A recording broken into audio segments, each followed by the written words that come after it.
जय हिंद दोस्तों। UP special का यह तीसरा वीडियो है। तो आइए शुरू करते हैं। आपका पहला प्रश्न है, उत्तर प्रदेश के सबसे पश्चिमी और सबसे उत्तरी जिले कौन से हैं?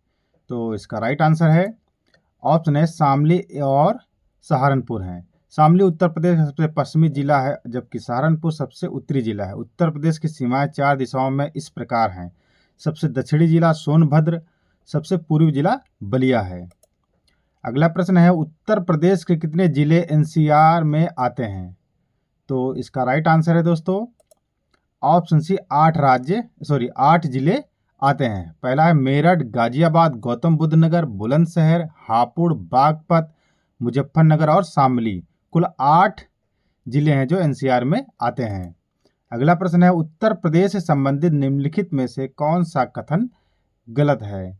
तो इसका राइट आंसर है दोस्तों ऑप्शन डी, फसल संघनता 80% है।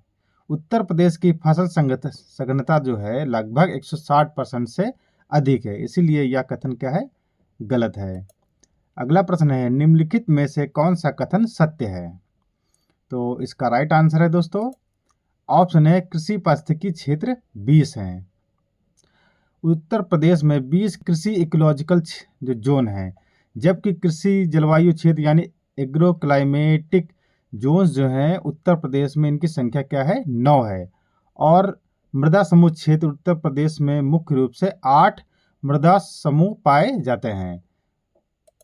अगला प्रश्न है, उत्तर प्रदेश में गंगा के बाईं ओर से मिलने वाली नदी है? तो इसका राइट आंसर है दोस्तों ऑप्शन है रामगंगा। गंगा में बाईं यानी लेफ्ट ओर से मिलने वाली प्रमुख नदियां हैं रामगंगा, गोमती, घाघरा और गंडक हैं, जबकि यमुना, टोंस और सोन नदी गंगा में दाईं ओर से मिलती हैं। अगला प्रश्न है, गंगा उत्तर प्रदेश में कितने जिलों से होकर गुजरती है? तो इसका राइट आंसर है दोस्तों ऑप्शन सी 28 जिलों से होकर गुजरती है। गंगा नदी उत्तर प्रदेश के बिजनौर जिले से प्रवेश करती है और कुल 28 जिलों से होकर बहते हुए बलिया से बिहार में प्रवेश कर जाती है। यह उत्तर प्रदेश में लगभग 1450 किलोमीटर की दूरी तय करती है। अगला प्रश्न है, राजघाट जल विद्युत परियोजना किस जनपद में स्थित है? तो इसका राइट आंसर है दोस्तों ऑप्शन बी, ललितपुर में। राजघाट परियोजना उत्तर प्रदेश और मध्य प्रदेश की संयुक्त परियोजना है जो बेतवा नदी पर ललितपुर जिले में स्थित है। इसे रानी लक्ष्मीबाई परियोजना के नाम से भी जाना जाता है। अगला प्रश्न है, उत्तर प्रदेश सरकार द्वारा लघु जल विद्युत नीति की घोषणा किस वर्ष की गई थी? तो इसका राइट आंसर है दोस्तों ऑप्शन सी 2009 में की गई थी। उत्तर प्रदेश सरकार ने निजी क्षेत्र की सहभागिता बढ़ाने और ऊर्जा संकट को दूर करने के लिए लघु जल विद्युत नीति 2009 की घोषणा की थी। अगला प्रश्न है, कथन ए है, पहली खनिज नीति 1998 में 12 जिलों को खनिज क्षेत्र घोषित किया गया। कथन बी है, इसमें प्रयागराज, झांसी, सोनभद्र आदि शामिल हैं। तो इसका राइट आंसर है दोस्तों ऑप्शन सी, दोनों सही है, यानी दोनों कथन सही है। दिसंबर 1998 में पहली खनिज नीति आई थी जिसमें 12 जिलों को खनिज बहुल क्षेत्र घोषित किया गया था। इन जिलों में प्रयागराज, झांसी, सहारनपुर, मिर्जापुर, ललितपुर, जालौन, हमीरपुर, महोबा, बांदा, चित्रकूट, चंदौली और सोनभद्र शामिल हैं। अतः क्या है, दोनों कथन सही हैं। प्रदेश में नई खनिज नीति किस वर्ष लागू हुई? तो इसका राइट आंसर है दोस्तों ऑप्शन बी, 2017 में लागू हुई। उत्तर प्रदेश की नई खनन नीति 30 मई 2017 को लागू की गई थी। इसका मुख्य उद्देश्य अवैध खनन को रोकना, पारदर्शिता लाना और राजस्व में वृद्धि करना है। अगला प्रश्न है, कथन ए, मध्य प्रासाड़कालीन साक्ष्य मिर्जापुर से मिले हैं। कथन बी, सराय नाहर राय प्रयागराज में है। तो इसका राइट आंसर है ऑप्शन ए सही, बी गलत है।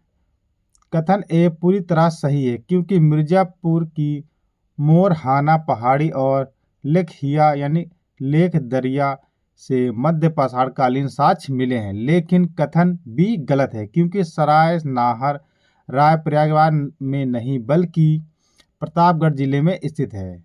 यहाँ से मानव अस्थिपंजर और 14 समाधानों के साक्ष्य मिले हैं। अगला प्रश्न है, उत्तर प्रदेश में सिंधु सभ्यता के साक्ष्य किन स्थलों से मिले हैं? तो इसका राइट आंसर है ऑप्शन सी, आलमगीरपुर और हुलास से। उत्तर प्रदेश में सिंधु घाटी सभ्यता का विस्तार इसके सबसे पूर्वी स्थल आलमगीरपुर मेरठ तक था, जो हिंडन नदी के तट पर है।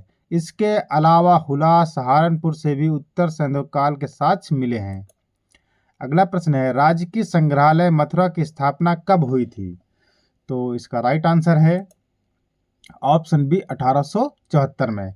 मथुरा संग्रहालय की स्थापना 1874 में तत्कालीन जिला कलेक्टर M.F. ग्राउज द्वारा की गई थी। यह कुषाणकालीन और गुप्तकालीन कला विशेषकर बुद्ध की मूर्तियों के लिए विश्व प्रसिद्ध है। अगला प्रश्न है, क्वीन हो मेमोरियल पार्क किस जिले में बनाया जा रहा है? तो इसका राइट आंसर है दोस्तों ऑप्शन सी, अयोध्या में। यह पार्क अयोध्या में सरयू नदी के तट पर विकसित किया गया है। यह दक्षिण कोरियाई राजकुमारी सूरी रत्ना, जिन्हें कोरिया में क्वीन हो हांग ओक के नाम से जाना जाता है, की स्मृति में बनाया गया है, जो पौराणिक कथाओं के अनुसार अयोध्या की राजकुमारी थी। अगला प्रश्न है, उत्तर प्रदेश के किस कवि को राष्ट्र कवि कहा जाता है? तो इसका राइट आंसर है दोस्तों ऑप्शन बी, मैथिली शरण गुप्त को।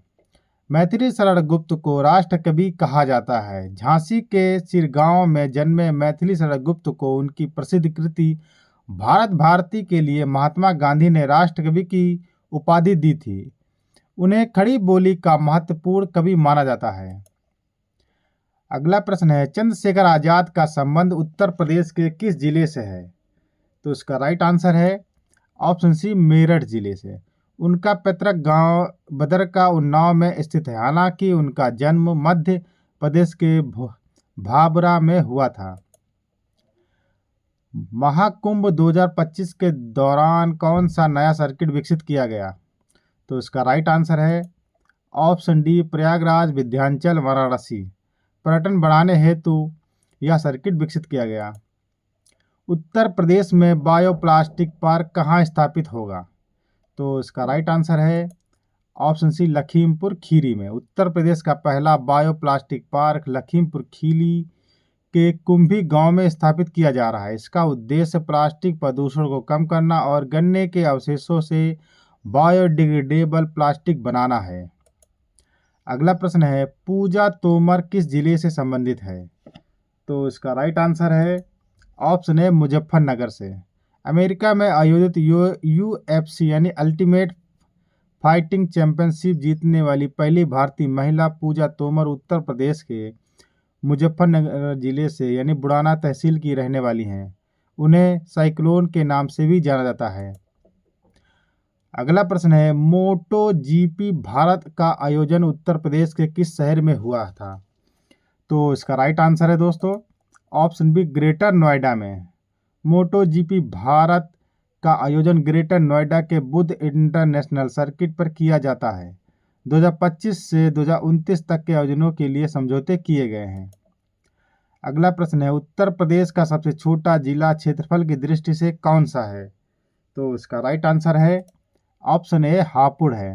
हापुड़ जिला क्षेत्रफल की दृष्टि से उत्तर प्रदेश का सबसे छोटा जिला है। इसका जो लंबाई चौड़ाई है 660 वर्ग किलोमीटर है। इससे 2011 में गाजियाबाद से अलग करके बनाया गया था। इसके विपरीत सबसे बड़ा जिला लखीमपुर खीरी है। उत्तर प्रदेश का राज्य वृक्ष कौन सा है? तो इसका राइट आंसर है ऑप्शन बी, अशोक है। उत्तर प्रदेश का आधिकारिक राज्य वृक्ष अशोक सराका अशोका है, जिसे सीता अशोक भी कहा जाता है। बरगद जो है भारत का राष्ट्रीय वृक्ष है, लेकिन यूपी का नहीं है। उत्तर प्रदेश का राज्य पुष्प कौन सा है? तो इसका राइट आंसर है ऑप्शन सी, पलाश है। पलाश यानी टेसू को 4 जून 2011 को उत्तर प्रदेश का राज्य पुष्प घोषित किया गया। इसके नारंगी फूलों के कारण इसे फ्लेम ऑफ द फॉरेस्ट कहा जाता है। उत्तर प्रदेश में कुल कितने मंडल हैं? तो इसका जो राइट आंसर है 18 मंडल है, ये गलत टिक हो गया है। उत्तर प्रदेश प्रशासनिक रूप से 18 मंडलों में विभाजित है। नवीनतम जो मंडल था वो अलीगढ़ है, जो इसका 18वां मंडल है। अगला प्रश्न है, उत्तर प्रदेश का प्रमुख तांबा यानी कॉपर उत्पादक क्षेत्र कौन सा है? तो इसका राइट आंसर है ऑप्शन बी, ललितपुर है। ललितपुर जिले का सोनराइच क्षेत्र तांबा उत्पादन के लिए प्रसिद्ध है। यह जिला खनिज संपदा के लिए जाना जाता है। उत्तर प्रदेश का कौन सा शहर पीतल नगरी के नाम से जाना प्रसिद्ध है? तो इसका राइट आंसर है ऑप्शन है मुरादाबाद। मुरादाबाद को ब्रास सिटी कहा जाता है क्योंकि यहाँ पीतल के हस्तशिल्प का बड़ा उद्योग है और निर्यात भी होता है।